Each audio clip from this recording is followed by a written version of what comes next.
À son image, il le créa. Pourquoi cet enseignement? Allons tout droit au but. Parce que ça sera la première d'une série. À la fin, je vous donnerai toutes les autres dates qui vont venir, qui s'appelle « Pour qu'ils aient la vie et qu'ils l'aient en plénitude ». C'est dans Saint Jean 10:10. Et donc, j'ai voulu donner une série d'enseignements.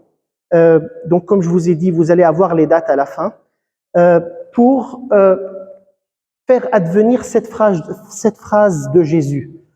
Et donc, les enseignements que je vais faire seront je vais choisir des textes de la Bible, de l'Ancien et du Nouveau Testament, qu'on va approfondir ensemble et extraire de ces textes des principes qui vont nous aider à avoir une vie en plénitude. Voilà. Non seulement spirituel, mais aussi au niveau psychologique, un bien-être psychospirituel. Parce que la parole de Dieu, si elle a été révélée, c'est aussi pour ça. Peut-être c'est surtout pour ça. C'est pour transformer l'homme. C'est pas pour faire chic et parler de choses compliquées et se donner l'impression d'être sophistiqué. C'est vraiment, si Dieu nous a révélé qui il est, il nous a donné sa parole, c'est vraiment pour que nous soyons bien. Parce que c'est ça sa volonté et son désir pour nous tous. Et donc, on va faire 5 rencontres pour essayer de voir comment, en nous basant sur ces principes et ces règles, nous pouvons vivre une vie pleine au niveau personnel, au niveau, donc, dans ma relation à moi, dans ma relation à Dieu et dans ma relation à l'autre. Voilà, parce qu'il y a vraiment des joyaux, des bijoux et des perles dans la Bible, et donc on va les découvrir ensemble. Le deuxième point, c'est que je suis libanais, voilà. Et pour ceux qui me connaissent pas, et nous, on aime inviter les gens chez nous. Et notre nourriture, elle est assez épicée, et je pense que les Français l'aiment bien. Mais il y a aussi une nourriture libanaise spirituelle et intellectuelle. Et comme je sais pas très bien cuisiner, mais ma femme sait très bien cuisiner, alors je me suis dit, je vous invite à un autre repas libanais, voilà, aux saveurs orientales, un repas à vos âmes et à vos intelligences et à vos cœurs. Voilà. Et donc, avec possibilité de multiplication, parce que ce que j'ai apporté avec moi, c'est 5 pains et 2 poissons. Et je compte sur lui pour les multiplier et donner à chacun ce dont il a besoin. Voilà. Donc, je sais que ce qui va vous toucher, ça sera ce qui va vous dire à vos cœurs, à votre cœur, et pas mes pauvres paroles que je vais dire. Bonjour. Il y a des places ici si vous voulez. Ici des places. Voilà. Donc, et le troisième point, c'est pour vous, parce que vous êtes précieux. Vraiment, c'est vous méritez d'être nourris, qu'on prenne soin de vous. Et les chrétiens, depuis toujours, ils font des agapes, des agapés, ils font des rencontres autour de la parole de Dieu, ils partagent, ils dégustent la parole de Dieu ensemble. Depuis le temps des apôtres, si vous lisez les Actes des Apôtres, donc d'autant plus aujourd'hui, pourquoi pas, faire ces rencontres fraternelles où on peut s'enivrer de la parole de Dieu. Dans quelle optique je fais cette intervention? Dans une optique complètement utilitaire. C'est-à-dire, il faut que la parole de Dieu nous serve à quelque chose, sinon elle ne sert à rien.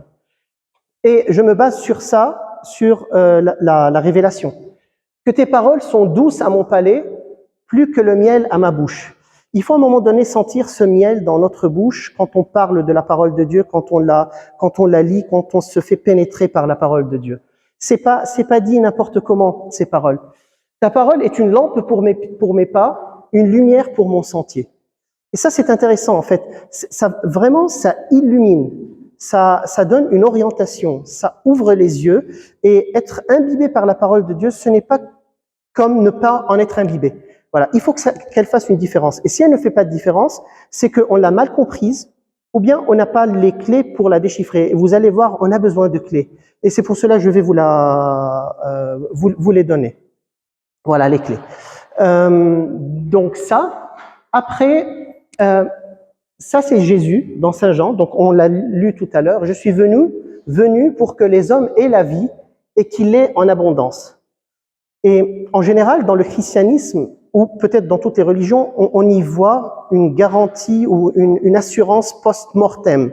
C'est-à-dire, voilà, être sûr qu'une fois que nos cœurs arrêtent de battre, on va aller dans un bon endroit. D'ici là, euh, voilà, on se débrouille. C'était pas ça le but de Jésus. C'était vraiment son but, c'est qu'on ait vraiment la vie en plénitude. C'est que être chrétien, c'est déjà vivre pleinement la joie d'être uni à Dieu maintenant sur terre et que ça fasse vraiment une différence. Pas seulement quand on est à l'église, mais quand on se rencontre dans la rue, quand on se marie, quand on aime, quand on est en relation, en amitié, etc. Il faut que ça fasse une différence. Et comme je vous dis, si ça fait pas de différence, c'est qu'il y a un élément qui nous manque. Voilà. Et ça, c'est notre ami Saint Paul. Il est très fort, Saint Paul. Toute écriture est inspirée de Dieu et utile pour enseigner, pour réfuter les erreurs, pour redresser les personnes brisées, abattues, pour éduquer dans la justice, afin que l'homme de Dieu soit accompli, équipé pour toute œuvre bonne. Ça, c'est fort. Et donc, c'est à ça que sert la parole de Dieu. Voilà, redresser, équiper, aider la personne à être pleinement épanouie, corriger, parce qu'on a pas mal tendance à errer en essayant de voir notre chemin, de comprendre les choses devant des contradictions parfois. Et donc, voilà, tout ça nous pousse à regarder la parole de Dieu ce soir et à se dire et à nous dire, ça me sert à quoi? Comment je peux, voilà, transformer ça en monnaie pour vivre chaque jour? Voilà, comment je peux vivre de ça? Donc aujourd'hui, on va plonger dans Genèse, dans la création de l'homme. Donc notre première rencontre, c'est comprendre nous qui sommes selon la révélation judéo-chrétienne. Et donc définir l'homme, c'est la première chose basique de me dire qui suis-je, ok? Et pourquoi suis-je ici? Donc on va répondre à ces questions. Qui suis-je? Pourquoi je suis ici? D'où je suis venu? Pour répondre à ces questions, on va aller à Genèse chapitre 1, verset 26. Dieu dit, faisons l'homme à notre image comme notre ressemblance. Dans le verset 27, on le commentera aujourd'hui si on a le temps, sinon on va le laisser pour la prochaine fois. Dieu créa l'homme à son image, à l'image de Dieu, il le créa, mâle et femelle, il les créa. Et donc dans le verset 26, nous avons deux termes qui sont très importants et qui vont nous donner la clé de compréhension de toutes les questions qu'on s'est posées sur la définition de l'homme, sa valeur, comment il a été voulu par Dieu et pourquoi il a été voulu par Dieu. Donc c'est faisons l'homme, donc on va revenir sur la partie du pluriel du verbe faire ici, à notre image comme notre ressemblance. Mais pour comprendre vraiment quelle est la différence entre image et ressemblance, il faut migrer vers l'hébreu. Parce qu'il y a dans la traduction des nuances qui ont été perdues, dans le grec et dans le latin, qui se trouvent dans l'hébreu, mais après qui ont été perdues. Et pour comprendre quelle est la différence entre image et ressemblance, parce que quand on le dit en français, en général, on sent qu'il est en train de dire la même chose. Donc image et ressemblance, c'est un peu deux façons de dire la même chose, alors qu'elles sont vraiment, vraiment très différentes. Et on va voir en quoi elles sont différentes. Donc voilà. En hébreu, image se dit betsalmenu. Et ressemblance se dit kedemutenu. Donc c'est bien d'entendre ces paroles pour après y plonger. Plongeons-y. Betsalmenu. B, c'est dans. Je lis de droite à gauche, comme en arabe. D'accord? Et tsel, ou tselem, en hébreu, veut dire ombre. Comme zol en arabe, pour ceux qui comprennent l'arabe. Parce que c'est des langues cousines, l'hébreu et l'arabe, qui découlent toutes les deux de l'araméen. Et donc, quand Dieu dit dans la Bible, créons l'homme dans notre image, il est en train de dire, créons l'homme dans notre ombre. Parce que ombre et image en hébreu veulent dire la même chose. Parce qu'en hébreu, la première image qu'on a d'un objet, c'est son ombre. D'accord? Et donc, pour dire, faisons l'homme dans notre ombre, Dieu a dit, faisons l'homme dans notre image, Dieu a dit, faisons l'homme dans notre ombre. Et c'est la parole ombre qui va nous ouvrir toute la boîte de sens, tout le trésor de sens et de nuances que la parole image ne nous donne pas. Alors, donc, est-ce que vous avez vos téléphones avec vous? Très bien. Prenez-les, allumez-les. Sérieux. Voilà, allumez votre petite lampe. Voilà. Non, ne dansez pas. Mettez la lumière sur votre main et essayez de faire une ombre par terre, même si vous devez approcher votre main, voilà, par terre. De combien d'éléments vous avez besoin pour avoir une ombre? 3 éléments. Vous avez besoin d'une source de lumière. Vous avez besoin de la lumière et vous avez besoin d'un objet qui fait face à la source, qui absorbe la lumière, et le vide laissé par cet objet, c'est l'ombre que vous voyez sur un écran, qui est ici dans ce cas la Terre. D'accord? Donc quand Dieu dit « faisons l'homme dans notre ombre » ou bien dans notre image, il est en train de dire que lui, en lui, il y a une ombre, que Dieu a une ombre. Et pour que Dieu ait une ombre, il doit avoir 3 éléments en lui, comme on a vu ici. Donc on commence à voir rétrospectivement se dessiner l'idée d'une différence ternaire en Dieu. Il y a en Dieu 3 éléments pour qu'il soit capable d'avoir une ombre. Il faut une source de lumière, la lumière qui émane de la source, et un objet qui fait face à cette lumière. Donc on commence, c'est pas encore très clair, mais maintenant, après la révélation de la Trinité avec Jésus, on peut comprendre comment en Dieu on peut avoir une ombre, on peut concevoir une ombre. Et donc, et c'est pour cela qu'on comprend, quand Dieu dit « faisons l'homme », il a parlé au pluriel. Et tous les pères de l'Église étaient unanimes que dans « faisons l'homme », c'est la Trinité qui est en train de parler, et c'est une œuvre trinitaire que de créer l'être humain dans l'ombre. Et cette ombre, elle a été projetée sur la terre, qui s'appelle comment en hébreu? Vous avez une idée? Adama, voilà. Et Adama, c'est le féminin de Adam, de l'homme. Voilà. C'est pour cela Adam ou Adam, c'est le terreux, c'est celui qui est sorti de la terre, mais une terre qui a été obombrée par Dieu. Donc parce que les autres animaux ont été aussi faits de la terre. Mais la terre de laquelle l'homme a été fait, a été molded, modelée, voilà, modelée, c'est une terre qui a été obombrée par Dieu. Il y a l'ombre de Dieu qui est venue sur lui. Et si on veut un peu développer cette idée de la Trinité, on peut dire que la source de lumière, c'est le Père, et la lumière qui sort du Père, c'est l'Esprit Saint, et celui qui fait face au Père, c'est le Fils. Et donc, nous, on a été modelés dans l'ombre du Fils. Donc, dans un certain sens, le Fils est l'archétype de l'homme. Après, le Fils n'était pas encore incarné à ce moment-là, mais il sera incarné en Jésus après. Voilà. Donc, on va y revenir. Mais je suis en train de sauter un peu vite, mais pour vous donner une idée totale. Donc, Dieu a une ombre. Ah voilà, les effets spéciaux. Et donc, il y a 3 éléments en Dieu. Il y a Père, il y a Fils, il y a Saint-Esprit. Ce qu'on appelle après la Trinité. Mais la Trinité, c'est 3 relations dans une unité. Il n'y a pas 3 dieux dans le christianisme. Ok?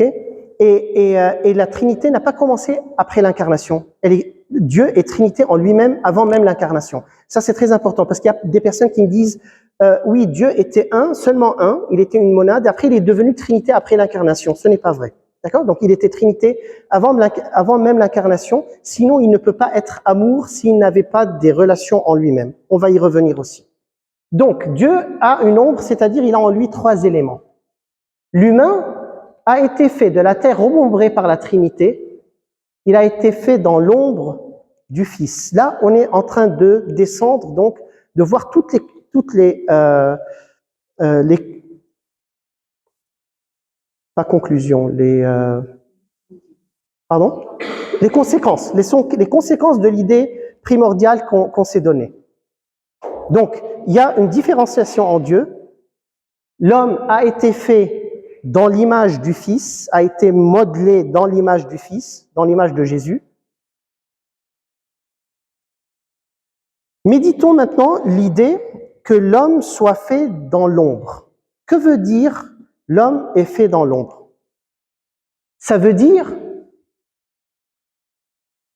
qu'il est fait dans la place vide d'une pièce de puzzle. Parce que l'ombre a la forme de l'objet archétypal, primordial, mais elle n'est pas lui. Elle est claire l'idée? Voilà. Alors, l'ombre, mon ombre par terre, si tu la regardes, tu vois comment ma tête, elle est comme un œuf. Tu dis, ça c'est l'ombre de Jérôme. Ça c'est l'image de Jérôme. Mais c'est pas moi. Et donc, pour que l'ombre soit moi, il faut que je m'identifie complètement à elle, que je sois uni avec elle. Le fait qu'on soit fait dans l'ombre de Dieu, c'est qu'il y a en nous comme un désir, comme la place vide qui attend d'être uni à l'original. Voilà. C'est ce que saint Augustin disait, que l'homme a été fait pour Dieu et qu'il y a tout en nous qui cherche Dieu et que l'homme ne peut être accompli que s'il est uni à Dieu. Il est en train de parler en termes philosophiques d'une réalité que dans la Bible, on nous raconte d'une manière imagée. Mais ce sont des images qui sont très profondes. Donc le fait qu'on soit fait dans l'image de Dieu signifie qu'on a... donc on n'est pas l'image, mais dans l'image. L'image de Dieu, c'est le Fils. Et saint Paul appelle Jésus l'image du Père. Mais nous, on est fait dans cette image. Et donc, il y a comme la place du Fils, un vide qui a la forme de Dieu en nous et qui l'appelle tout le temps. Et tant que Dieu ne nous remplit pas, on sent toujours un vide existentiel très profond qui ne nous laisse pas en paix. Que parfois on essaie de remplir avec des possessions, avec de la puissance, avec de la science, avec tout ce que vous voulez, avec des plaisirs de toutes sortes. Et on remplit, mais c'est un trou qui n'a pas de fond, quoi. Ça se remplit jamais. Parce que c'est une capacité infinie qu'on a, et c'est ça, ce désir de Dieu dans nos cœurs. En fait, ou au moins, c'est ce que la Bible nous raconte de la nature humaine. Et donc, ce désir, cet accomplissement va se faire dans l'incarnation du Fils qui va devenir homme. Et c'est là où Dieu s'unit parfaitement à la nature humaine. Voilà. La deuxième conséquence, c'est que le fait qu'on soit capable de recevoir Dieu en nous signifie qu'on a l'intelligence et la volonté nécessaires pour le faire. Donc, être fait à l'image de Dieu signifie qu'on a la volonté et l'intelligence de connaître Dieu et de l'aimer. Voilà. Et donc de s'autodéterminer. Et ça, c'est très important. Parce que on n'est pas des marionnettes, vous vous rendez compte? Et Dieu ne veut pas que nous soyons des marionnettes. Il veut qu'on soit libre. Et pourquoi veut-il que nous soyons libres? Une idée? Pourquoi est-ce que la liberté est nécessaire à la nature humaine? Oui. Oui, mais pas que. C'est une vraie relation. Oui, parce que... Pour qu'on le choisisse, exactement, pour qu'on l'aime. Parce qu'on est créé capable de lui, et en quête de lui, et en désir de lui, c'est ça le vide qu'on a en lui, c'est un désir de Dieu. Et donc, on a été créé capable de l'aimer, mais pour que nous soyons vraiment capables de l'aimer, il faut que nous ayons la liberté. Et donc, sans liberté, on ne peut pas aimer. C'est pour cela, dans le christianisme, la liberté est un moyen, elle n'est pas le but. Dans notre société actuelle, elle est devenue un idole. Ou une idole. Une idole. Il faut être libre, c'est ça, c'est la liberté, c'est le summum bonum. Le but de l'être humain, c'est d'être libre. C'est pas vrai, en fait. C'est pas comme ça dans le christianisme. Dans le christianisme, la liberté n'est que le train ou la voiture, ce que vous voulez, ou l'âne, qui va te faire arriver à la terre promise. Et la terre promise, c'est l'amour, c'est l'union avec Dieu. Et pour que nous soyons capables d'aimer, il faut qu'on soit libre. Après cette liberté, une fois donnée, elle ne peut pas être reprise. Pourquoi Dieu n'arrête pas tout le mal qui se fait autour de nous? Sinon, il nous transforme tous en robots en un instant. Et faut mieux ne pas créer, déjà, pour commencer. Voilà. Donc, il nous a donné la liberté pour aimer, et il ne peut pas nous l'enlever, sinon on perd notre humanité. Et cette liberté, malheureusement, on peut l'utiliser pour faire le mal, c'est-à-dire pour sortir du système. C'est ce que nous allons voir dans la prochaine rencontre, qui sera sur le péché originel. Là, on va plonger dans des dimensions intéressantes. Voilà, donc l'homme, il est fait pour Dieu, et tant que Dieu ne le remplit pas, il sera vide, inaccompli et inépanoui. Ça, après, je cours beaucoup, mais pour vous donner une idée, ça sera la base qui nous poussera à dire que le christianisme, en lui-même, n'est pas la religion qui consiste à être gentil. Parce qu'on l'entend beaucoup. Être chrétien, c'est être gentil. Vous pouvez être dans n'importe quelle ONG et être super gentil. Heureusement qu'on est capable de gentillesse en dehors du christianisme. Le christianisme, c'est une relation passionnée avec le Dieu trinitaire qui s'est incarné, d'où découle une charité profonde et authentique envers les autres. Mais on ne peut pas, dans le christianisme, jeter Dieu par la fenêtre et dire moi je suis un bon citoyen qui suit les règles. Ça, c'est pas être chrétien, c'est être un bon citoyen qui suit les règles. Donc, dans le christianisme, il y a une dimension de relation, alors je vais être un peu choquant, de relation amoureuse avec Dieu. C'est une love story, une histoire d'amour avec Dieu. C'est ça, au moins, l'offre qui nous est donnée. Il faut garder ça en tête. Parce qu'il y a des personnes qui me disent oui, je n'ai tué personne, je travaille pas dans des organisations criminelles, je suis bien, etc. Pourquoi ai-je besoin de Dieu? Parce que t'es pas seulement fait pour être sympa. Heureusement que tu tues personne, mais encore beaucoup plus de beauté que ça. Et c'est à ça que tu es appelé, ou c'est à ça que Dieu veut nous appeler. Bon, on continue avec l'ombre. L'image qui est donnée par l'ombre n'est pas statique. Et ça, c'est cool. Parce que mon image, j'ai pas apporté une image, j'en ai une qui est très sexy. Alors, mon image prise en photo, je la mets, je m'en vais, elle reste là. L'ombre, elle disparaît si les trois éléments ne sont pas concomitants et en relation tous les trois ensemble. Et ça, qu'est-ce que ça veut dire?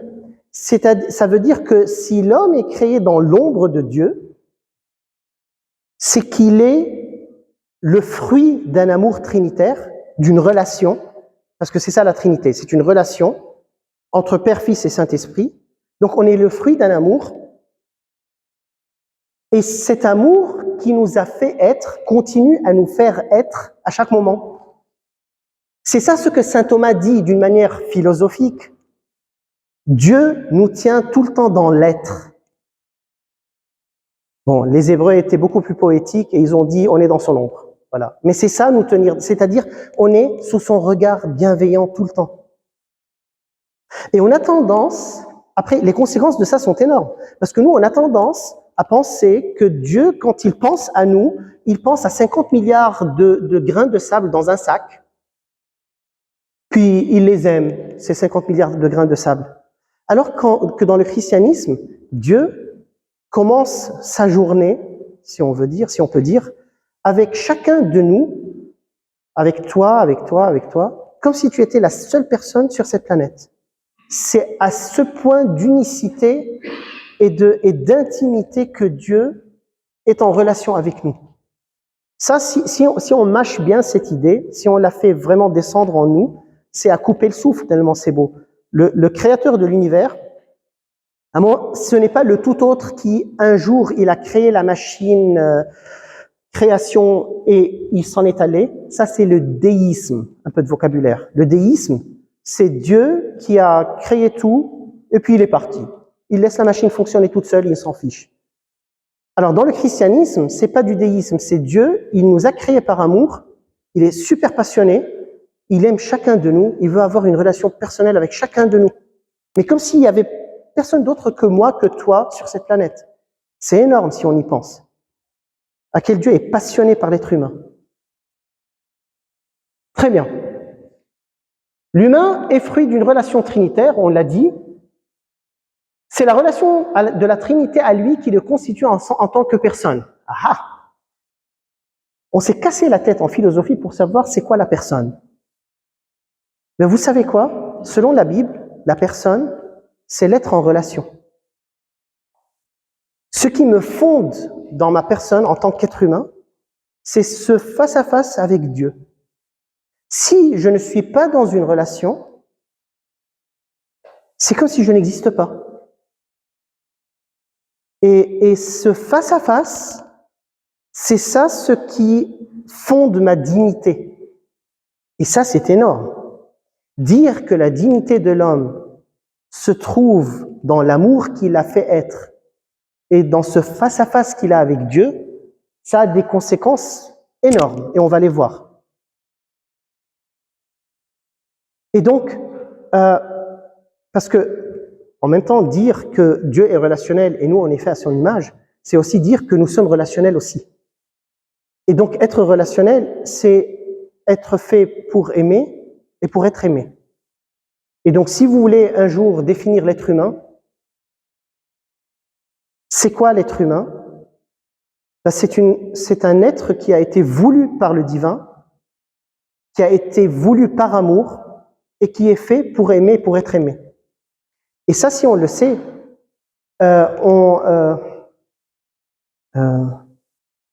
risparmiamo, comment ça se dit? On économise beaucoup de temps. Parce que parfois, après toute une vie, on se rend compte qu'on a couru beaucoup derrière l'argent, derrière des positions, derrière des pouvoirs, etc. Et à un moment donné, on a sacrifié ce qui compte, les personnes qui nous aiment, les personnes qui sont autour de nous, les personnes qui comptent pour nous et pour qui nous comptons. Et si déjà on sait dès le début que ce qui accomplit l'homme, c'est d'être en relation, ben on met l'investissement primordial sur ça, avant de nous disperser dans tous les sens. Ça peut nous aider à garder la boussole bien pointée. Voilà. Donc l'homme est voulu aimer par la Trinité, ça veut dire sa valeur se trouve en Dieu même et personne ne peut la lui voler. Ça, c'est une bonne nouvelle. Quand on parle de bonne nouvelle, ça c'est une bonne nouvelle. Parce que peut-être que vous tous, et je l'espère de tout mon cœur, vous avez été conçus à travers un amour fou de vos parents. Voilà, ils se sont fondus l'un dans l'autre et pouf, vous êtes venus. Mais il y a des personnes qui sont venues par accident, qui ont été détestées, qui sont venues, Dieu sait comment, parce qu'ils savent même pas comment. Et j'ai rencontré plein de ces personnes qui ont été trouvées dans des poubelles, qui ont été trouvées n'importe où.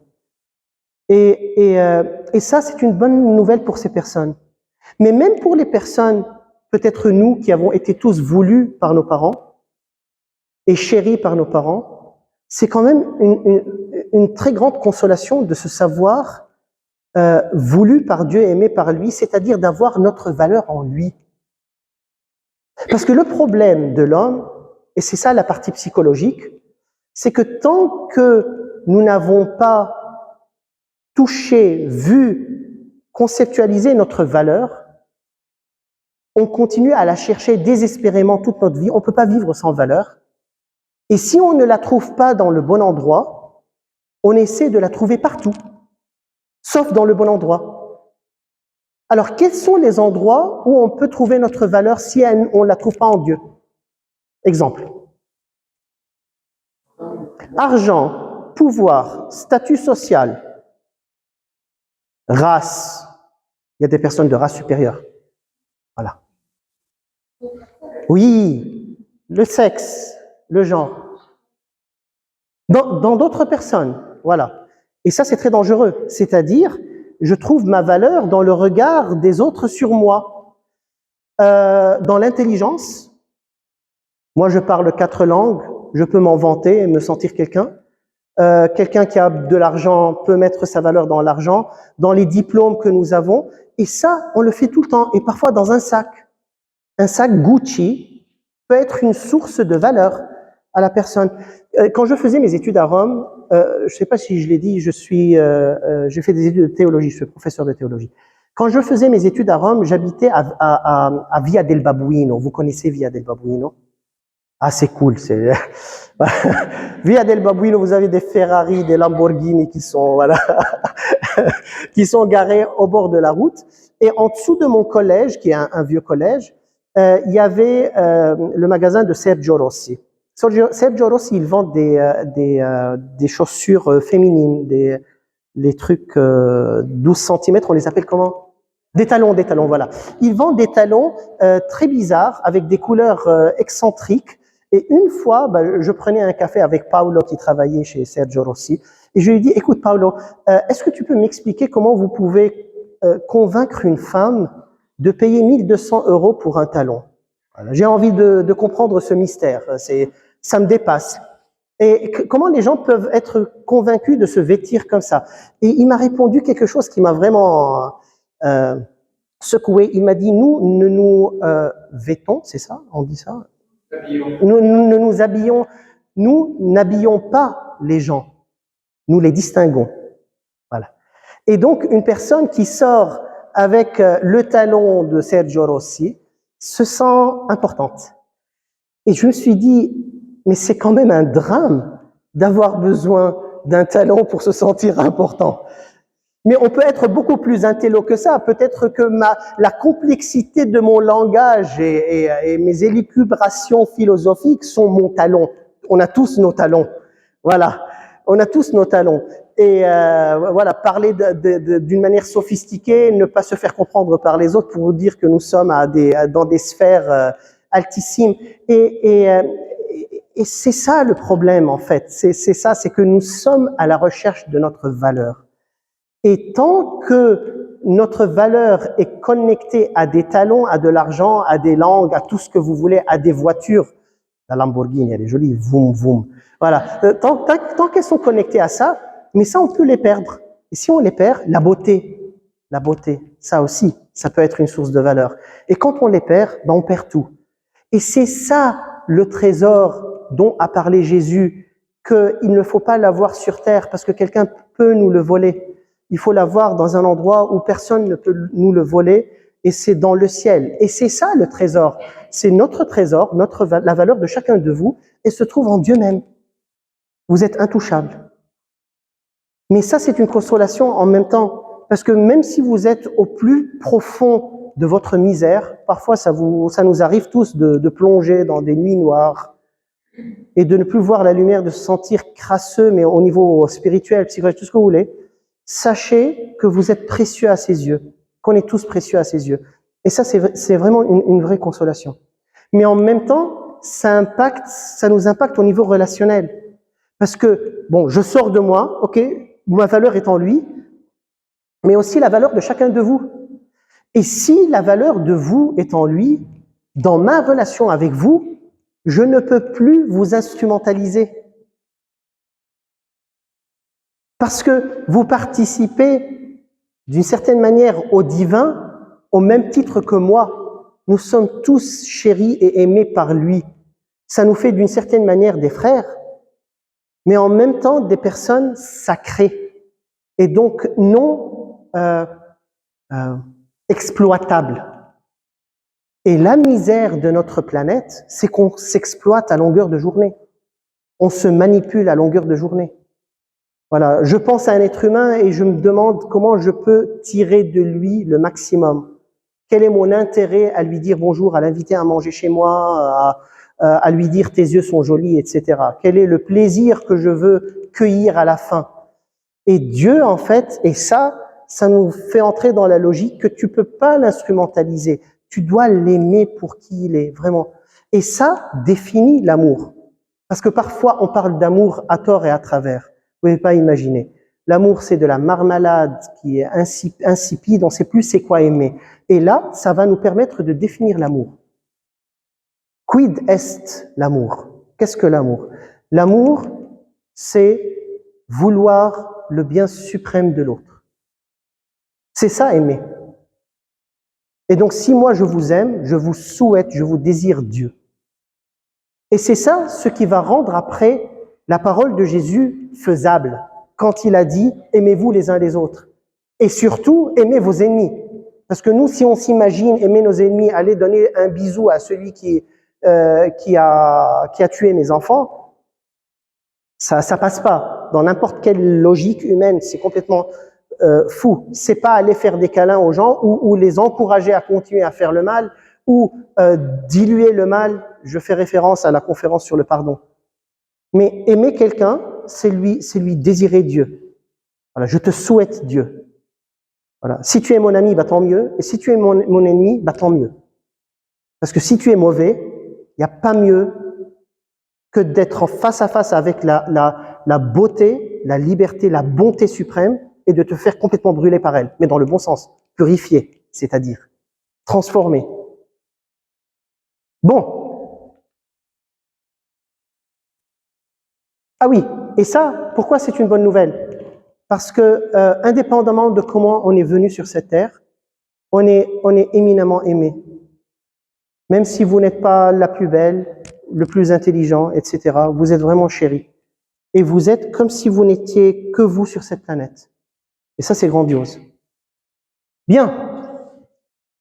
Voilà. Donc, ma valeur ne dépend pas de ma production, le pouvoir et l'avoir, ni de ma capacité de reproduction, ni du regard des autres. Le regard des autres est terrible. Ah, qu'est-ce qu'ils vont dire les gens quand? Mais on s'en moque royalement de ce que veulent dire les gens. Ce qu'il faut faire, c'est être dans la vérité. Après, les gens, ils oublieront. Voilà. Ça, c'est très important. Être libre. Et c'est ça la liberté que Dieu est venu nous donner. Parce que tout ça, dépendre de notre pouvoir, de notre avoir et du regard des autres, ça, c'est le vrai esclavage. Vous ne pouvez pas imaginer combien de vies ont été détruites à cause de ça. Et parfois, la vie des gens, c'est la vie aussi de nos parents. Peut-être mon avis à moi quand je le donne à mes enfants. Quand j'essaie de leur imposer quelque chose qui ne correspond pas à leur identité. J'essaie de me projeter sur eux. Donc ça aussi, c'est important à avoir en tête. Et ça ne veut pas dire qu'il ne faut pas éduquer, qu'il ne faut pas aider la personne à entrer dans la vérité. Parce que amour et vérité vont ensemble dans le christianisme.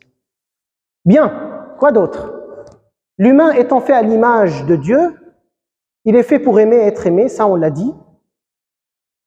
Donc, la première chose à laquelle on est invité, c'est de se laisser aimer par Dieu, avant d'aimer Dieu, parce que c'est lui qui prend l'initiative. Et une des choses qui va nous aider à accepter d'être aimé par Dieu, c'est de ne pas vivre constamment dans un sentiment de culpabilité. Ça, c'est important. Surtout si on a eu une éducation comme celle que j'ai eue moi, qui a été trop construite sur le sentiment de culpabilité. Tu sais quoi, Dieu est super saint, il est le top de la sainteté, et quoi que tu fasses, tu seras jamais à la hauteur. Et donc, toute ma vie, c'est une tentative à faire plaisir à mon papa. Et ça ne veut pas dire qu'il ne faut pas travailler pour être plus vertueux, mais bien sûr. Ça ne veut pas dire qu'il ne faut pas se grandir dans la sainteté. Mais vivre écrasé tout le temps dans un sens de culpabilité et ne pas avoir le courage de le regarder dans les yeux et de lui dire « tu sais quoi, je t'aime ». Et ça, c'est un vrai drame. Voilà, donc il faut accepter d'être aimé par Dieu. Et j'entends plein de personnes me dire « mais il a lui parmi ces hommes de très belles personnes, c'est pas moi qui va faire la différence ». Il n'y a pas plus faux que ça. Voilà. Donc, après, se laisser aimer par les autres et aimer les autres.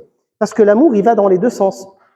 Alors moi et Jeanne, ma femme, on est aussi conseillers conjugaux. On prépare beaucoup de couples au mariage et on accompagne des couples en crise, etc. Et un des éléments fondamentaux dans une relation de couple, pour que la relation soit saine, pour qu'on discerne si on est dans une bonne relation, c'est la mutualité dans la relation. C'est-à-dire une relation où moi j'aime et je donne tout le temps et je ne reçois rien, elle n'est pas saine. Voilà. Donc il faut avoir l'humilité et le courage de demander à être aimé aussi. Si on est dans une position où on donne tout le temps. Et si on est dans une position où on donne tout le temps et on ne veut pas recevoir parce qu'on pense que c'est ça l'amour, se sacrifier complètement et s'oublier et ne pas être, bah ça c'est pas bien non plus. Parce que si je ne laisse pas ma femme me donner, je ne lui permets pas de m'aimer. Ça c'est important. Moi j'étais dans cette position au début, voilà, dans le don total, voilà, je suis l'homme qui doit pourvoir à tout, je suis là quand tu as besoin de moi, je suis là quand tu souffres, je suis là quand tu crèves, je suis toujours là, etc. Et un jour elle m'a dit, moi j'ai aussi envie d'être là pour toi, est-ce que tu me laisses faire ça? Et j'étais dans la résistance au début, parce que non, je suis fort, je suis un dur, et il y a aussi l'éducation qui entre en jeu aussi. Et l'homme oriental qui doit, voilà, assumer tout le temps. Et elle m'a dit, mais comment je fais pour t'aimer si tu me laisses rien faire? Je lui laissais même pas faire ma tartine, quoi, mon sandwich. Non, moi je fais tout, quoi. J'ai vécu beaucoup de temps tout seul, donc je suis capable d'être en autarcie totale. Et c'est l'anti-amour, quoi. Ne pas avoir besoin de l'autre, c'est ne pas permettre à l'autre de nous aimer. Et c'est pas bien. Voilà. On parlera de l'amour dans une autre rencontre. Voilà. De l'amour romantique.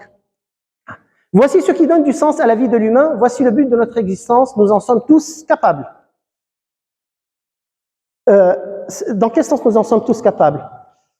C'est-à-dire, même si votre QI est assez humble, vous êtes capable d'aimer Dieu et d'être uni à lui. Et c'est pas votre intelligence qui va définir votre niveau d'union avec lui. Ça, c'était une consolation pour moi. J'étais un paumé total à l'école. Vous pouvez pas imaginer. Et ouais, je réussissais pas. Les maths, pour moi, c'était du mandarin, mais du mauvais mandarin en plus. Voilà, je pigeais rien du tout. Pardon, Vincent, je sais que j'allais,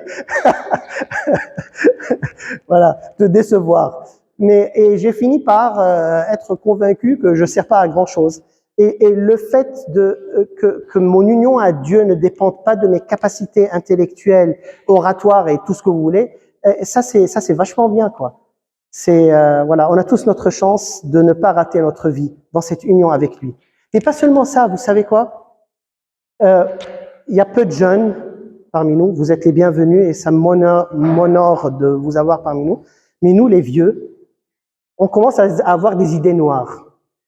Et les idées noires que nous avons, c'est... voilà, vous allez vous réveiller un jour et vous rendre compte que vous avez plus de passé que de futur.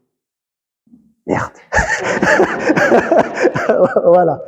Que le gros est passé et que vous avez raté pas mal d'opportunités. Au moins, c'était mon cas. S'il y a quelqu'un qui n'a pas eu ce sentiment, de tout mon cœur, je suis content pour vous.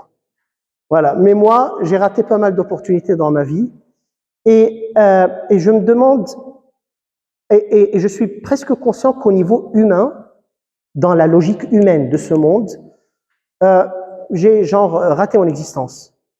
Ou au moins l'existence que je concevais dans ma tête. J'aurais voulu être quelqu'un d'autre. Et ça nous tourmente jusqu'au moment où on entre dans cette logique et on se rend compte que la chose qui nous accomplit en tant qu'être humain, c'est-à-dire qui me permet de dire, en fermant les yeux pour toujours sur cette terre, ça a valu la peine de vivre. J'ai fait quelque chose. C'est quoi? C'est d'être en face à face avec lui et de l'aimer. Et si vous, maintenant, vous êtes capable de faire ça, dans un moment de sincérité avec Dieu, votre vie aurait valu la peine d'être vécue. Ce moment de face à face avec lui. Malgré toutes les larmes, toutes les douleurs, tout ce que vous avez porté dans votre vie, et j'en ai porté un peu moi, donc je vis pas dans la la land. Et c'est comme cet amour, ce face à face avec le divin, c'est la chose qui rend la vie sur cette planète mal fichue tolérable. Voilà, qui nous console à un moment donné où on dit peut-être j'ai pas réalisé grand chose, mais j'ai rencontré Dieu et je l'ai aimé. Et l'éternité, ce n'est que ça. d'être en face à face avec lui. Et ce qui m'a ouvert les yeux à cette dimension, c'est pas seulement ce texte, c'est Saint Joseph. Vous connaissez le gars? Saint Joseph, il est très bizarre. C'est quelqu'un qui est complètement raté. Je vous explique comment. Il voulait travailler le bois, avoir une famille, des enfants, etc. Dieu lui dit, ah, bonne nouvelle, tu vas être le mari de la femme la plus sainte au monde, alors que lui, il est un pécheur, voilà, juste, mais c'est un pécheur. Elle est Immaculée Conception, on verra ça plus tard. Et tu vas être le père, on l'appelle comment, pas adoptif ou nourricier de Dieu. Voilà, rien que moins que ça. Donc, le parfait scénario pour construire un complexe d'infériorité monstrueux, quoi, qui le ravage jour et nuit. Voilà, je suis marié à la femme la plus sainte au monde et il y a Dieu qui est mon bébé. Voilà. Voilà. Il n'a écrit aucun ouvrage. Il a passé sa vie à prendre le gosse et s'enfuir parce qu'il y a un taré qui voulait lui trancher la gorge. Voilà. Donc, il a commencé à faire son travail de menuisier. Non, non, non, il y a Hérode qui est fou furieux, tu le prends, tu vas en Égypte. Il est parti en Égypte, il causait pas pharaonique, il parlait pas égyptien. Donc, moi qui suis un immigré ou réfugié, je sais de quoi il s'agit, quoi. Quitter tout et partir dans le désert et arriver en Égypte. Il est plus ou moins bien accueilli dans la communauté, etc. Allez hop, il a 12 ans, on rentre en Israël. Il n'a fait que voilà, courir d'un endroit à l'autre et il n'a pas pu vivre pleinement sa sexualité. Voilà, ça aussi c'est un autre sacrifice qui lui a été demandé. Donc, il n'a pas écrit d'ouvrage, il n'a pas eu de doctorat, il n'a pas eu une vie sexuelle épanouie et de rêve avec la femme de sa vie. Et il avait seulement un seul désir à la fin, c'est le désir de chaque papa, c'est d'être là quand son fils a besoin de lui. Il n'a même pas eu ce luxe. Dieu lui a dit, allez, tu ranges tes clics et tes claques et tu viens chez moi. Parce que mon fils, je vais être moi à ses côtés quand il va être déchiré sur la croix. Il a dit, à vos ordres. C'est un des saints les plus grands de l'Église et c'est celui qui a laissé le moins de traces. Il n'y a même pas un bout d'os où on peut aller prier Saint Joseph. Mais l'exemple de paternité et de masculinité qu'il a donné, c'est à couper le souffle. Et donc pour vous dire que je m'en fiche à quel point vous êtes ratés comme moi, je le suis. Un moment d'honnêteté, de filiation, de cette position de fils devant notre Père, en lui disant, tu sais quoi, ouais, j'ai peut-être raté plein de choses, mais je t'aime. Ça vaut toute la création. Voilà. Bien. Il faut que j'aille plus vite. Voilà, c'est ce qui rachète notre vie, même si on a tout raté, même si on n'est personne. Et même si on est personne, même si on est quelqu'un, tout ça c'est éphémère. C'est ça ce qui a du sens. C'est la vraie source de paix, c'est ce qui permet au divin de faire irruption dans l'enfer que nous créons autour de nous. Voilà, ce face-à-face avec Dieu, cette ouverture de notre cœur, à lui, on va parler de l'enfer autour de nous la prochaine fois quand on parlera de péché originel. C'est ce qui guérit nos blessures et nous donne la paix. C'est ce que nous ne pouvons pas faire si notre cœur est enchaîné par la haine et la vengeance. Là, je fais une petite référence à la conférence sur le pardon. Il y a une puissance thérapeutique incroyable dans cette rencontre avec Dieu. On peut utiliser toutes les paroles jolies, sympas qu'on veut. Moi, personnellement, j'ai vécu et j'ai été témoin de guérison extraordinaire dans cette rencontre, dans ce cœur à cœur avec Dieu, quand on est blessé. Voilà. Il y a une consolation, et je vous rappelle que le Saint-Esprit s'appelle le consolateur. Voilà. Il y a une consolation, une guérison que Dieu apporte qui est incroyable. Et ça fait partie aussi du mystère de la croix. Parce que Jésus, sur la croix, on parlera aussi de ça, mais je vais vous ouvrir des petites fenêtres, n'a pas seulement porté nos péchés. Il a porté nos péchés. Mais il a porté aussi quelque chose d'autre. Il a porté nos souffrances, nos déceptions, nos dépressions, nos solitudes, nos trahisons, les trahisons qui nous ont été faites, et nos larmes. Il a été presque noyé par nos larmes. Il les a eues tous devant lui, il les a portées dans son cœur. Et c'est dans ce face-à-face avec lui, en lui disant je t'aime, même dans mon enfer, qu'il va entrer dans mon enfer, dans ma vie, et il va apporter cette présence aimante qui va être la base de ma guérison. On parlera de ça plus profondément quand on parlera du mystère du mal la prochaine fois. Mais donc, malaxez ça dans votre tête d'ici là. Il connaît vos douleurs, il connaît vos blessures, et il les a portées et vécues avec vous avant même que vous les viviez. Et ça, c'est un mystère profond. Bien. Et donc voilà, le problème avec la haine qu'on peut porter à cause du mal qui nous a été fait, c'est qu'elle nous rend les mains tellement remplies et enchaînées par les braises de la colère et du désir de vengeance qu'on ne veut pas laisser, qu'on n'a plus la capacité d'embrasser le divin, d'embrasser Dieu. C'est pour cela que quand on pardonne, on libère notre cœur pour une union très profonde avec Dieu, et ça donne une joie incroyable. Et c'est pour cela Jésus nous a demandé de pardonner, pas pour justifier le mal qui nous a été fait, mais pour nous libérer, pour être unis avec lui ou à lui. Je ne vais pas répéter la conférence du pardon, mais elle est sur YouTube si vous voulez l'écouter. Voilà. Donc, j'abandonne la haine pour pouvoir l'embrasser. Et pour vous donner une image, imaginez que ma femme vient m'embrasser, se donner à moi, quoi, un grand bisou, etc., et me réchauffer contre elle. Et moi, je ne veux pas parce que je suis en train de courir derrière le chien qui m'a mordu. Et je suis en train de l'étrangler. Elle me dit, écoute, je t'aime. Non, non, non, laisse-moi étrangler le chien qui m'a mordu. Ouais, et donc, voilà, j'ai pas de temps pour toi. Tu sais, je t'aime beaucoup, mais il faut que je le crève. Et le chien, il meurt pas. Parce qu'en fait, il est dans ma tête. Le vrai chien, il est en train d'aboyer quelque part. Il est sympa, content. Et moi, ma vie, elle est figée dans le moment où le mal m'a été fait et j'arrive pas à me libérer. Bien. Sans amour, on précipite vers le néant sans pouvoir jamais vraiment s'anéantir. Et c'est ça le drame de l'homme. Quand on vit pas pour l'amour, bah, on précipite vers un néant et on disparaît pas. C'est ça le problème. Je l'ai entendu plusieurs fois. Je prie pour ne plus être, mais j'arrive pas à pas être. Très bien. Mais amour et vérité sont inséparables, ça c'est très important. Voilà. Et être à son image définit le principe de ma relation aux autres, la charité. Donc le contraire de l'instrumentalisation de l'autre, c'est la charité. Et on va parler plus de charité quand on va parler de ressemblance. C'est quoi la charité? Voilà. Donc c'est l'anti-instrumentalisation de l'autre, c'est l'anti-jalousie, c'est l'anti-envie, c'est vouloir le bien, c'est-à-dire bénir l'autre et la plénitude de l'autre. Ça, c'était ma libération. J'ai vécu dans un système où on est toujours en compétition avec tout le monde, où toutes les choses qui bougent sur la planète. Voilà. Alors, tu es en compétition avec ton frère, avec ton père, avec tes amis, avec le chien qui passe dans la rue, etc. Il faut que tu te prouves que tu sois meilleur qu'eux. Plus fort, plus beau, plus sexy, plus tout.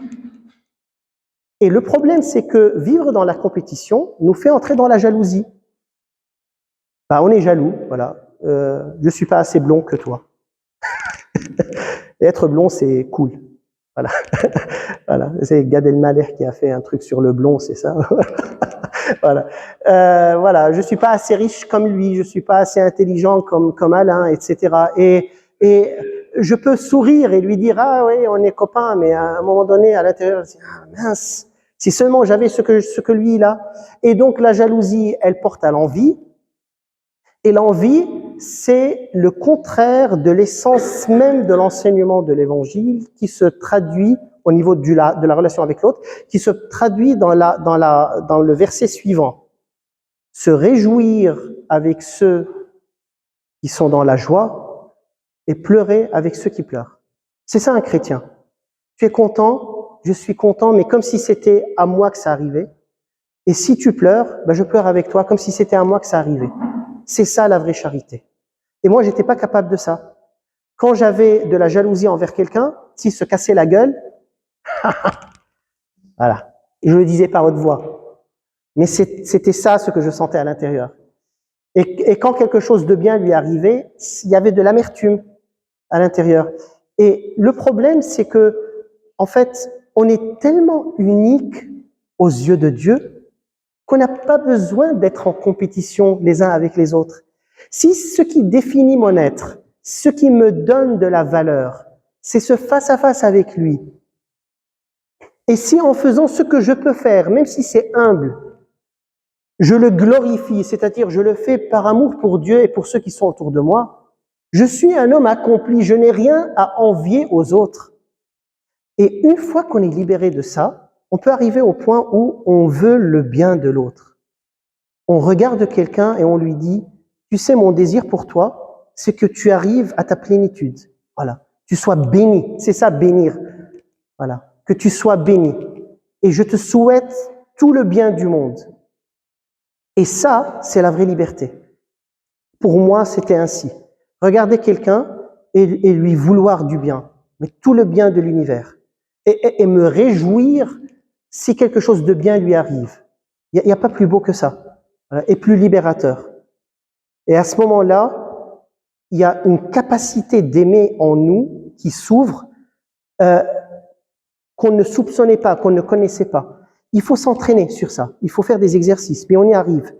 Et ça aussi, au niveau de la relation de couple, c'est très intéressant. Parce que je ne sais pas si vous êtes conscient ou pas, mais beaucoup de fois, on est en compétition même au sein même du couple. Voilà. Jeanne, ma femme, elle a une douceur, un tact que j'ai pas. Et je peux à un moment donné dire, ah si, j'avais sa douceur, sa manière de parler, etc. Et à un moment donné, je me suis... I caught myself. Je me suis... attrapé, surpris. Je me suis surpris dans cette position où, voilà, je me disais, ah, si j'avais ce qu'elle a. Et donc, voilà, c'est une purification qui est importante à vivre. Être dans l'ombre de la Trinité signifie aussi la providence.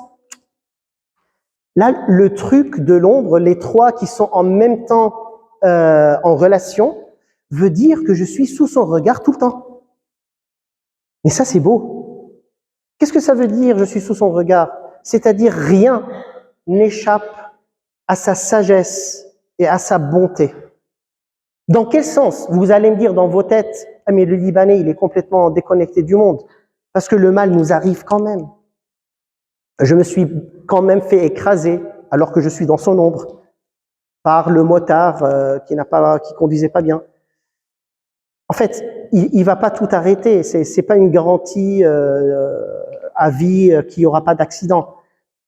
C'est cette présence et bienveillance qui est capable de transformer tout en mon bien, même les choses mauvaises qui peuvent m'arriver. Et une assurance qu'il a dit lui-même, chercher qu'est-ce qu'il faut chercher? Le royaume de Dieu, et tout le reste vous sera donné. Et le reste, c'est nourriture, vêtements, tout le reste. Sécurité, sûreté, tout ce que vous voulez. Et ça, il l'a vraiment voulu, quoi. Il est sérieux quand il dit ça. Et donc, moi, c'était mon combat personnel, la providence, croire en la providence, parce que j'ai vécu toute ma vie dans la guerre. Déjà, comme gosse, j'ai vécu dans la guerre au Liban, et j'ai vécu plusieurs guerres. Et c'est pas simple sous les bombardements d'être conscient qu'il y a vraiment une providence. Mais après, je l'ai vu. Voilà, je l'ai vu. Et elle est vraiment là. Et elle est signifiée aussi par cette ombre. Je suis toujours avec toi, même dans ton enfer, même dans tes difficultés, je suis là. Et si tu me fais confiance, je transforme tout pour ton bien. Et c'est pour cela, mais ça aussi, ça demande un exercice. Et l'exercice, si vous voulez, c'est tout simplement quand on est submergé par les idées noires, parfois ça vient comme un tsunami d'idées noires, je ne sais pas si vous vivez ça. Voilà, vous vous réveillez à 2 heures du matin, et vous ne pouvez plus dormir. Voilà. Toutes les idées noires vous attendent, quoi. Elles sont là, vous attendent. Ah, il s'est réveillé. Bonjour. Voilà, et fini. On fait plus dodo. Et donc, la réponse à tout ça, c'est Jésus, j'ai confiance en toi. Et le répéter doucement avec un rythme de respiration, voilà, tranquille. Jésus, je t'aime. Jésus, j'ai confiance en toi. C'est ça ce qui va nous redonner la paix. Pas parce qu'on est en train de répéter un mantra, on est en train de l'invoquer. Il est là. Et quand il est là et qu'il nous tient la main, là, notre cœur s'apaise. Voilà. Et ça, je l'ai vécu dans la guerre, sous les bombes, et dans des moments où j'ai vraiment tout perdu. Il était là, et à la fin, c'est l'amour qui triomphe. Voilà. Il faut faire toute une rencontre seulement sur la providence, tellement c'est beau. Bien. Dieu m'aime et prend soin de moi à chaque instant. Regardez ça. Voilà. Cherchez d'abord le royaume et la justice de Dieu, et tout cela vous sera donné par surcroît. Ne vous inquiétez donc pas pour le lendemain s'inquiétera de lui-même. À chaque jour suffit sa peine. C'est très sérieux ça, et c'est vrai. Dans sa providence, Dieu recycle tout pour le bien de ses enfants. Ça ne veut pas dire que le mal est bien, ça ne veut pas dire qu'il ne faut pas éviter le mal, et ça ne veut pas dire qu'il ne faut pas arrêter le mal. Il faut l'éviter, le détruire, l'arrêter, tout ce que vous voulez. Mais s'il arrive, sachez que Dieu peut le recycler pour la gloire de ses enfants. Jésus, quand il est ressuscité avec un corps nouveau, ou est-ce qu'il avait encore les traces des blessures ou pas? Il les avait. Ouais. Elles sont devenues source de gloire. Voilà. Très bien. Ça, c'est Saint Paul. Il est fort, le mec. Regardez. Tout concourt au bien de ceux qui aiment Dieu. Tout. Jésus, j'ai confiance en toi. Bien. Est-ce que cette histoire d'ombre est vraie? Est-ce que le Libanais s'est fumé quelque chose? Vous allez me dire, tu as construit tout un truc sur cette histoire d'ombre, mais d'où l'as-tu trouvé, quoi? Tu as pris un truc et tu nous as gavé de trucs pendant 1 heure. Ben, vous avez raison de poser cette question. Je vais laisser Saint Gabriel, ses paroles à Marie, vous convaincre que je ne l'ai pas inventé un jour en buvant un Jack Daniels dans une nuit noire. L'ange lui répondit, « L'Esprit Saint viendra sur toi et la puissance du Très-Haut te couvrira de son ombre. C'est pourquoi celui qui va naître sera saint et sera appelé le Fils de Dieu. » Pourquoi? Pour l'amour de Dieu, Gabriel a voulu utiliser l'idée d'ombre. Parce que là, on est en train de voir la conception du nouvel Adam. Et comme la Adama, la première terre, a été obombrée par Dieu et l'Adam, le premier Adam, a été modelé de la terre, là, on voit une nouvelle terre qui s'appelle comment? Qui s'appelle Marie, qui est obombrée par Dieu et de laquelle va sortir le nouvel Adam qui est Jésus. Et donc, tout est profondément connecté si on a les clés d'interprétation. Et c'est cette même terre qui est préfigurée. Alors là, ça c'est la 3e rencontre avec Moïse. Je ne vais pas entrer dans ça, je ne vais plus finir. On va laisser Moïse pour plus tard. Voilà. Voilà. Donc là, Marie est la sainte terre, la nouvelle terre qui a été obombrée par Dieu, prise sous l'ombre de Dieu et de laquelle va naître le nouvel Adam, qui est venu réparer la faute du premier Adam qu'on va discuter la prochaine fois. Donc je ne me suis rien fumé. Voilà, si vous voulez savoir. Maintenant, on va passer à... Donc on a fini, faisons l'homme à notre image, selon notre ressemblance. Ah, il faut faire vite. Voilà. Donc, c'est quoi la ressemblance de Dieu? À notre ressemblance signifie, se dit en hébreu, Kedemutenu. Et dans Demut, il y a le mot dam. Et dam, en hébreu et en arabe, signifie, mon ami arabophone, dam signifie quoi? Le sang, exactement. Et donc, Dieu, quand il a dit, faisons l'homme selon notre ressemblance, a aussi dit, parce que c'est le même mot, comme notre consanguin. Parce que ressemblance, en hébreu, se dit aussi consanguinité. Donc, demutenu, c'est-à-dire, il a le même sang que nous. Je ne sais pas si consanguinité, c'est la bonne traduction.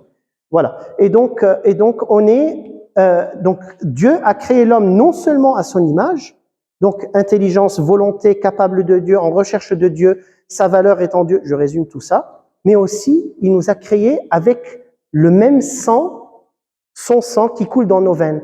Mais ça, c'est intriguant parce que Dieu n'a pas de sang. Le sang A positif, O négatif, tous ces trucs. Donc, il faut voir un peu ce que symbolise le sang. À votre avis, qu'est-ce que symbolise le sang? Oui, la vie. Et comment on sait que quelqu'un est vivant? Battement du cœur. Oui, s'il a un cœur. Ouais. Oui, mais au niveau comportemental, comment tu sais que quelqu'un est vivant? Il bouge. Il bouge pour acquérir quelque chose, pour prendre quelque chose, pour intégrer quelque chose. Et donc le sang est le symbole de la vie et aussi le symbole du désir. Qui après, on parle de l'amour aussi, donner son sang, sa vie à quelqu'un, c'est l'expression d'amour la plus grande, etc. Et donc quand Dieu a créé l'homme dans sa consanguinité, c'est-à-dire il a mis en lui sa vie, son esprit, c'est-à-dire pratiquement son désir. Donc Adam avait en lui le désir de Dieu, et c'est ça ce qui fondait sa filiation. On va voir ça. Donc le sang, c'est le principe de la vie, c'est le désir, par extension, c'est la volonté. Le sang de Dieu coule dans nos veines, donc nous sommes ses enfants. Qu'est-ce que ça veut dire « je suis l'enfant de Dieu » ? C'est-à-dire j'ai le même sang que lui. Qu'est-ce que ça veut dire « j'ai le même sang que lui » ? Ça veut dire j'ai le même désir qu'il a dans son cœur. Donc c'est le désir que nous portons en nous qui nous dit qui est notre Père. Et c'est pas ça, c'est pas moi qui ai inventé ça. Vous allez voir qui l'a inventé. Donc le désir fonde la paternité filiation. On va voir Jésus dans Jean chapitre 8 du verset 41 à 44. Regardez ça. Il est en train de se chamailler avec les pharisiens, Jésus.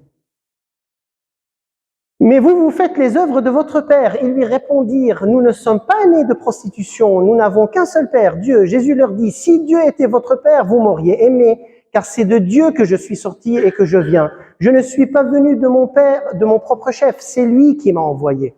Votre Père, regardez ça, bonjour le Jésus gentil. Votre père, c'est le diable, et ce sont les désirs de votre père que vous voulez accomplir. Dès le commencement, il s'est attaché à faire mourir l'homme, donc il est homicide. Il n'est pas tenu dans la vérité parce qu'il n'y a pas en lui de vérité. Lorsqu'il profère le mensonge, il puise dans son propre bien parce qu'il est menteur et père du mensonge. Ça, c'est lumineux. Ouais, on peut être gentil et dire Dieu est le Père de tous, mais c'est pas vrai. Selon Jésus, c'est pas vrai. Il est le créateur de tous. Mais après, pour être l'enfant de Dieu, il faut le vouloir. Et pour l'être vraiment, il faut aller vers Dieu et lui dire bonjour Dieu, j'ai envie d'être ton fils, quels sont tes désirs? Et c'est là où le vrai examen de conscience a lieu. Quand on m'a expliqué ça à l'université, depuis ce moment-là, je me confesse plus comme avant. Avant, je parlais de mes bêtises, quoi. Ouais. J'ai volé la Ferrari de mon ami. Ouais, je te pardonne. Non, c'est pas vrai. Voilà. Mais à partir de ce moment, c'est le vrai examen de conscience, c'est quels sont les désirs qui m'habitent. Vraiment, qu'est-ce que je veux, moi? Qu'est-ce que je cherche, même si je l'atteins pas? Quand je regarde cette fille, est-ce que je la réduis à un objet sexuel ou pas? Quand je regarde cet homme, est-ce que je le réduis à ce que je peux avoir de lui, n'importe quel intérêt ou pas? Quand je regarde ma femme, quand je regarde les gens devant moi, quand je travaille, quand je suis en contact avec les autres, est-ce que j'ai les désirs de Dieu en moi?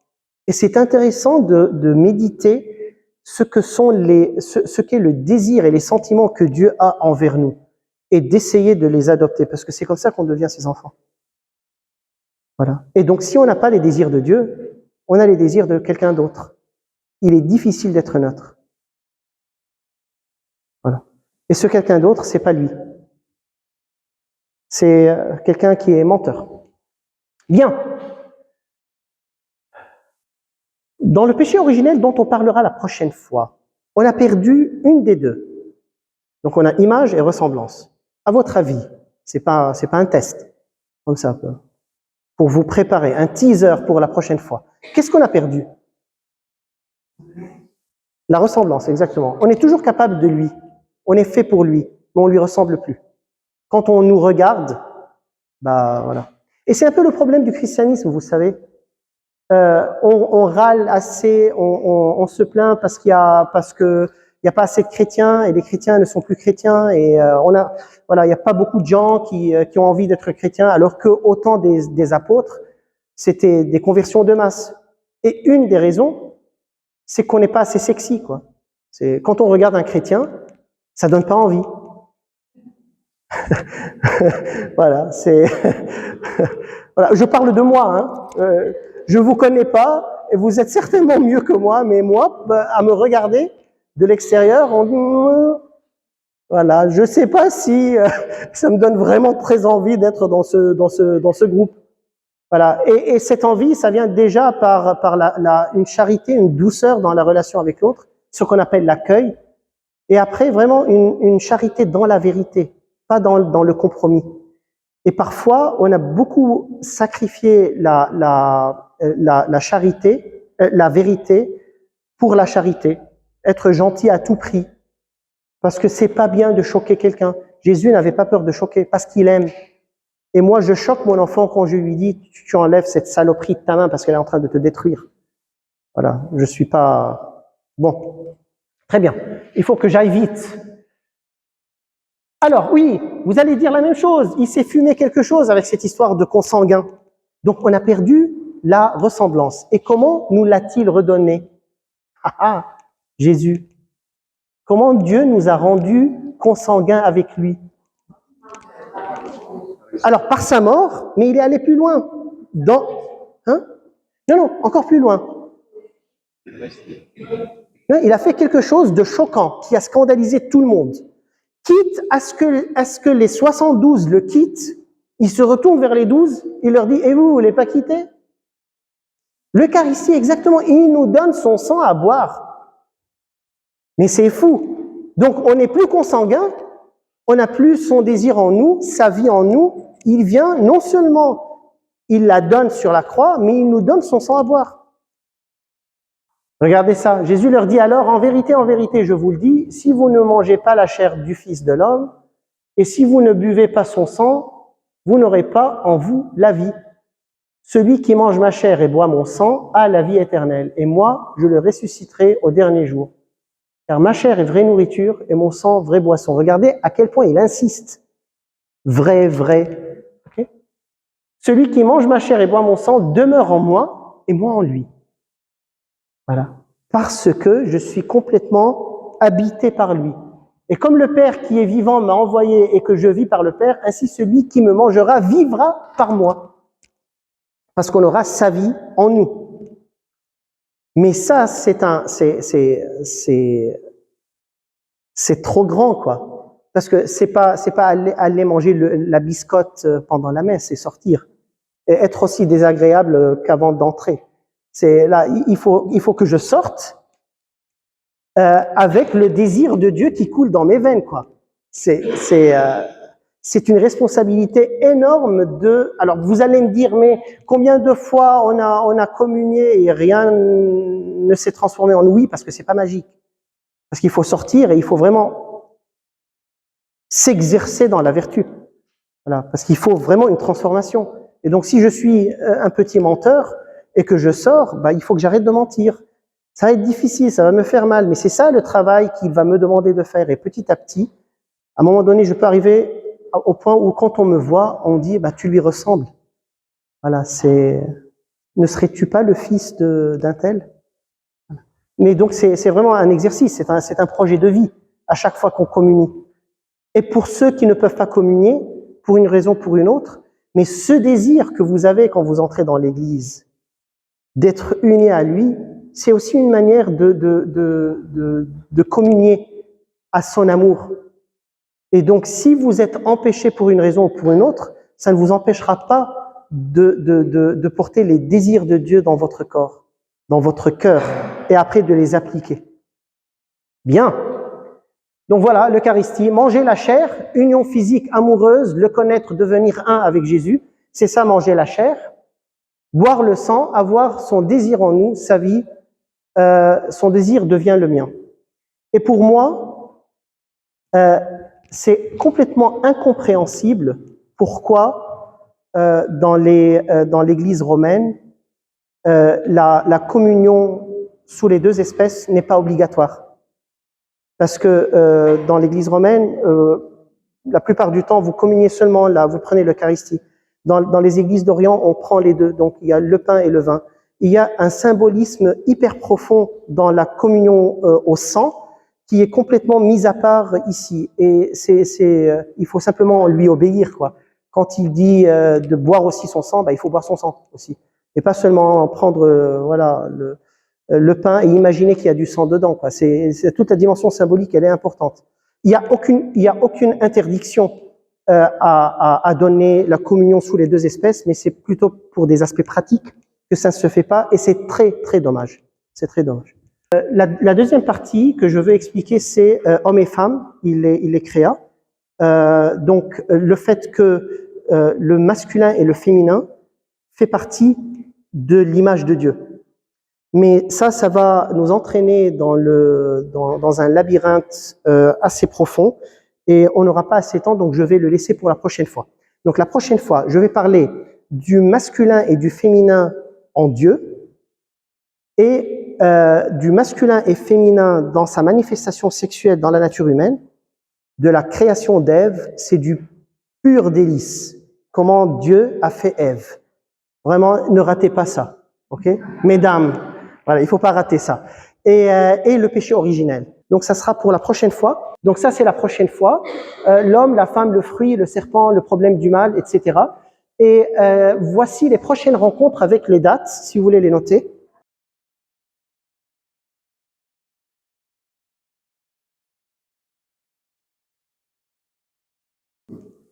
Je vais finir avec quelque chose avec laquelle j'aurais dû commencer.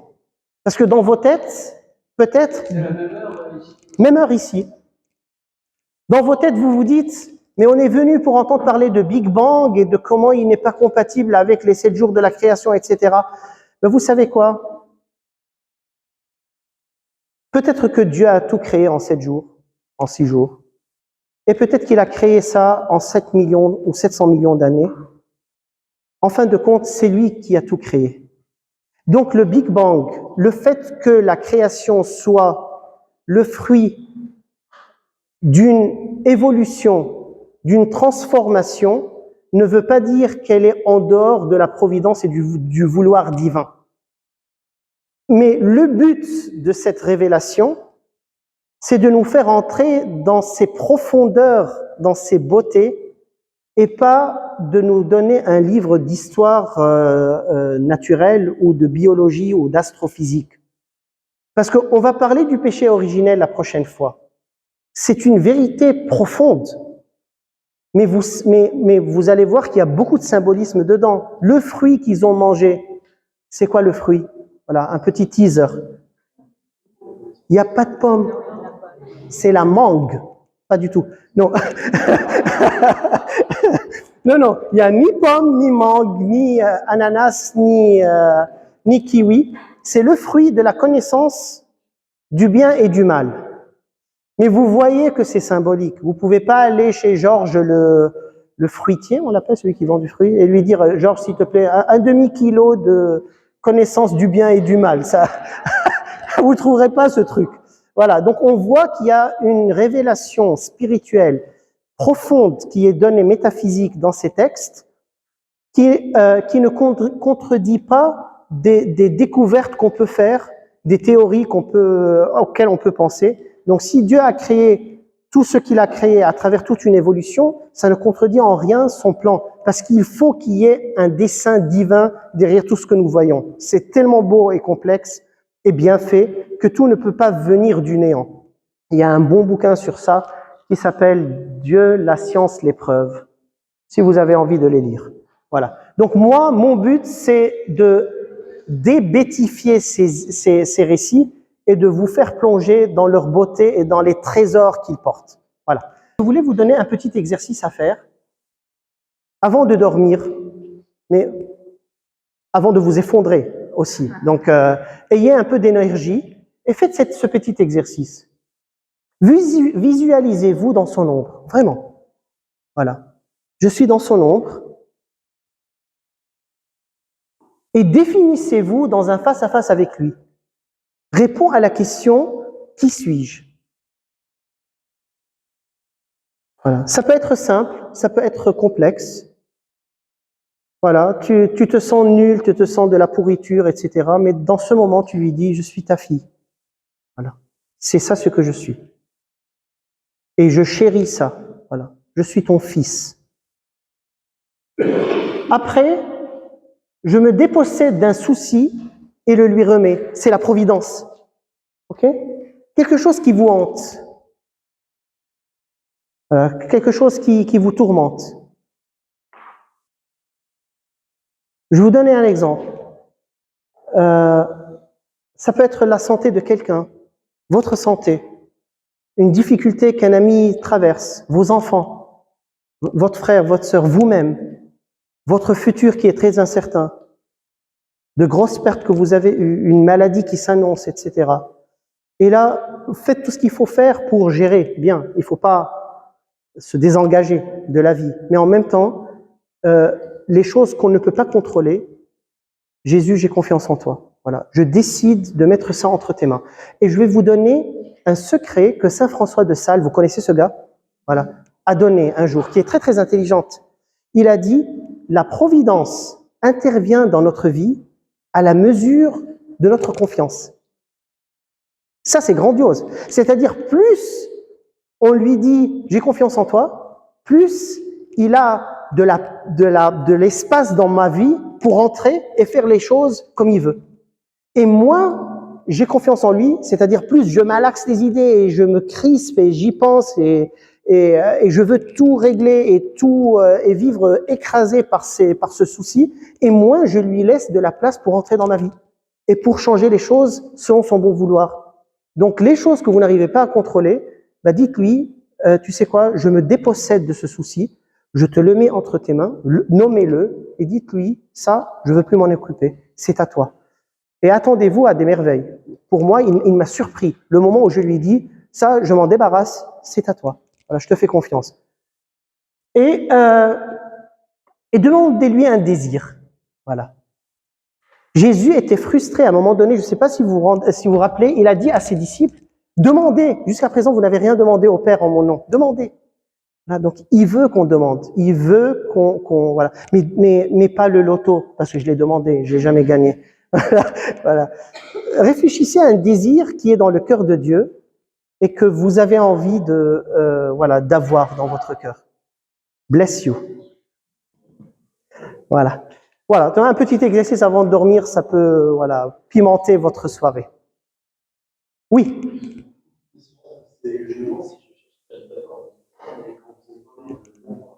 Avec la lumière, puisque quand on parle de source de lumière dans les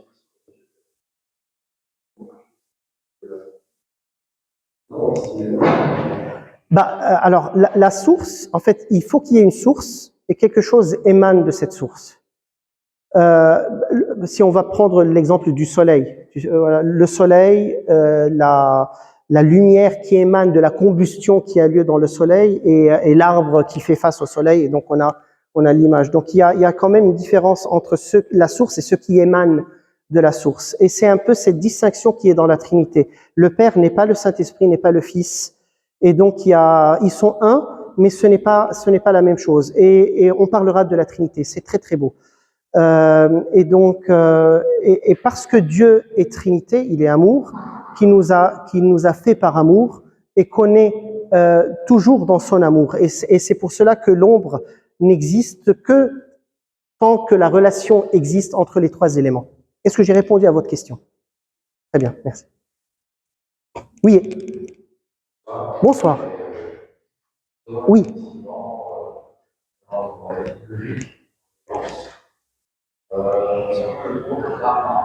Oui. Oui. En grec, si on regarde en grec, le mot adamas, c'est-à-dire ah oui.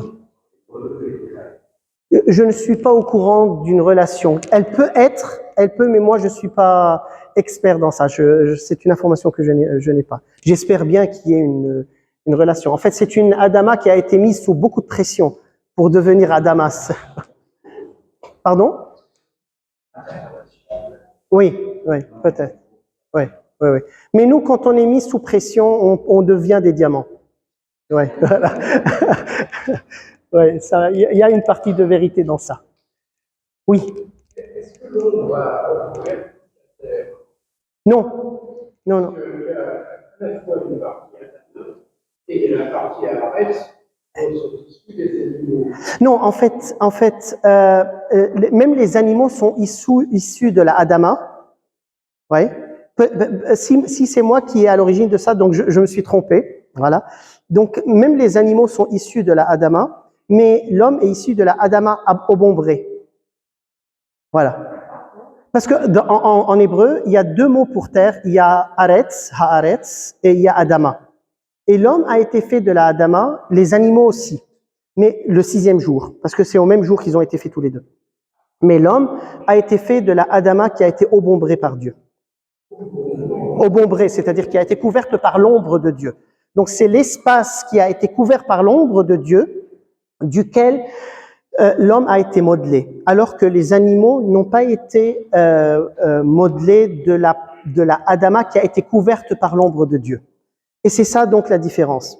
Mais ils sont aussi, oui, il y a une limite, Ce qui prouve aux premières lignes du livre de la Genèse, la distinction entre l'homme et la nature. Parce que rappelez-vous bien que maintenant la tendance est de tout merger ensemble, quoi. On est dans la mer Gaïa et les animaux sont comme nous sommes comme les animaux et il n'y a pas de raison de manger le poulet et de préserver la vie de l'homme, mangeons l'homme ou ne mangeons pas le poulet aussi. Et donc voilà, c'est le culte de la nature et l'homme qui est un élément égal à tous les autres éléments dans la nature, ce n'est pas vrai. Ce n'est pas vrai. Il y a dans l'homme du divin qui ne se trouve pas dans le reste de la nature. Ça, c'est la révélation judéo-chrétienne, qui est contredite par toutes les mouvances actuelles, mais c'est important de le savoir, parce qu'il n'y a que l'homme qui est capable de se face-à-face avec lui. C'est pour ça que j'ai dit, c'est ce face-à-face qui nous fonde en tant que personne, qui est capable de communion et d'union avec le divin. Et quand le divin s'est incarné, il ne s'est pas uni à un chien, à un chat ou à un arbre, il s'est uni à l'homme et c'est ça Jésus, c'est Dieu devenu homme. Et donc l'être humain, mais même notre corporéité, c'est le réceptacle de la divinité. C'est-à-dire vos corps sont le temple de Dieu, mais vraiment, quoi. Vraiment, Dieu habite dans nos corps et il se plaît à habiter dans nos corps. Et ça aussi, ça va à l'encontre ça va en opposition avec toutes les philosophies et les idéologies qui abaissent le corps et qui le voient comme quelque chose de négatif. Voilà, donc voilà, là vraiment on est en train de mettre les fondations de la pensée judéo-chrétienne, de la révélation. Et c'est une consolation, quoi. Même s'ils sont en phase de détérioration, même si on est en train d'avoir des rites partout, Dieu se plaît à être présent dans nos corps. Après, on va comprendre tout le reste. Toute la sexualité sera comprise dans cette lumière. Pourquoi l'acte sexuel est quelque chose d'aussi beau, spirituel et grandiose, tel qu'il est présenté dans le christianisme? Parce que c'est pas deux morceaux de viande qui se touchent. C'est beaucoup plus profond que ça. Mais si on comprend pas cette beauté, on comprend pas pourquoi après on donne cette dimension aussi sacrée et importante à la sexualité. On ne comprend même pas pourquoi on la diabolise parfois. Et donc vous allez voir parfois comment il y a des spiritualités, même dans l'Église, qui ont été très nocives en diabolisant et le corps et la sexualité, en le voyant comme la source du mal. C'est complètement en opposition avec la révélation. Et donc voilà. Et c'est ça le problème de l'homme, c'est qu'on projette sur Dieu nos propres schémas de pensée et nos visions un peu tordues. Voilà. Oui, mademoiselle. Si j'ai bien compris, dans le récit de la création, la Trinité, elle intervient seulement au moment de la création. Oui, c'est très bizarre. Parce que Dieu créa. Donc les poissons, les nini, quand on arrive à l'homme, faisons l'homme à notre image et notre ressemblance. Et là, c'est la Trinité qui parle, quoi. Et c'est l'amour trinitaire. En fait, toute la création émane de l'amour trinitaire. Mais là, c'est tous les trois qui se concertent et qui, d'un amour incroyable, font l'homme. Et c'est ça ce qu'ils font à la conception de chaque être humain. Donc, quand vous avez été conçu dans le sein de votre mère, c'est la même chose, quoi. Ils ont parlé tous les trois, ils ont dit votre prénom, s'il vous plaît. Maria. Marianne. Ils ont dit, bah, faisons Marianne à notre image et ressemblance. C'était de l'amour bouillonnant, quoi. C'est incroyable. Et ça continue, et vous êtes toujours dans leur ombre, et ça continuera toujours. Voilà. C'est pour cela que s'intéresse Davila au moment de sa mort, parce qu'aussi les chrétiens meurent d'une manière très spéciale. Elle a dit, finalement, je vais te rencontrer. Voilà, c'était ça le moment de la mort. Pas, je vais m'engloutir dans le néant, voilà, absolu. Non, non, non, elle est allée rencontrer son époux, quoi. L'amour de sa vie, c'est chouette, quoi. C'est incroyable.